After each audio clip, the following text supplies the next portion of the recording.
So a lot of people have been reaching out to me about profile building for EB-2 NIW, and it seems like these are the most common misunderstandings when it comes to NIW that you should avoid if you want to present a strong profile. And a lot of them have the same misunderstandings. So here are 3 of the most common misunderstandings that you should avoid if you want to present a strong profile.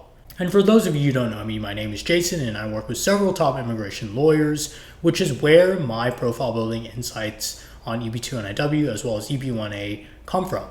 I also run a paid newsletter for $12 per month, through which you can get access to my newsletter resources, which includes a profile building opportunities database that currently lists over 400 opportunities categorized by field and criteria. These opportunities are relevant for EB-1A, O1, and potentially even EB-2 NIW as well, depending on your field and proposed endeavor. You will also get access to my private group, where members have been able to find co-authors for papers, have also been able to find opportunities shared by other members, and have also been able to find collaborators in general for profile building. To get access to these resources, check out the link in the comments. But going back to the video, what are these 3 misunderstandings you should avoid when it comes to building an EB-2 NIW profile? The first misunderstanding is that it's about presenting how you will continue your work in the US, and that as long as you can show that you are an expert in your company, you have a strong EB-2 NIW profile. That is absolutely not how EB-2 NIW works. You need to be showing that your proposed endeavor shows that you will have an impact on a field of national interest outside of your company. If you just show impact on your company, you will most likely get denied on grounds that you have only shown impact on your company and not on an area of national interest that you can make outside of your company and as an individual. The second misunderstanding is that you need to publish papers in order to get approved for EB-2 NIW.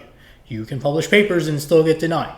It's not about papers, it's not about specific activities, it is more about your proposed endeavor, what kind of problem that you want to solve for the US as part of your proposed endeavor, and how that has an impact on an area of national interest outside of your work with your company. The third misunderstanding to avoid is thinking that EB-2 NIW is simply about showing that you will have an impact on an area of national interest without being very specific, and that you can just show impact in any way possible, and that a generic proposed endeavor that just claims impact is somehow going to get you approved for EB-2 NIW.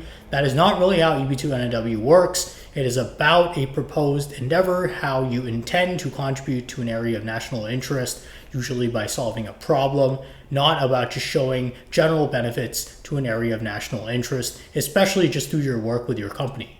So those are just 3 misunderstandings to avoid when it comes to EB-2 NIW if you want to present a strong profile.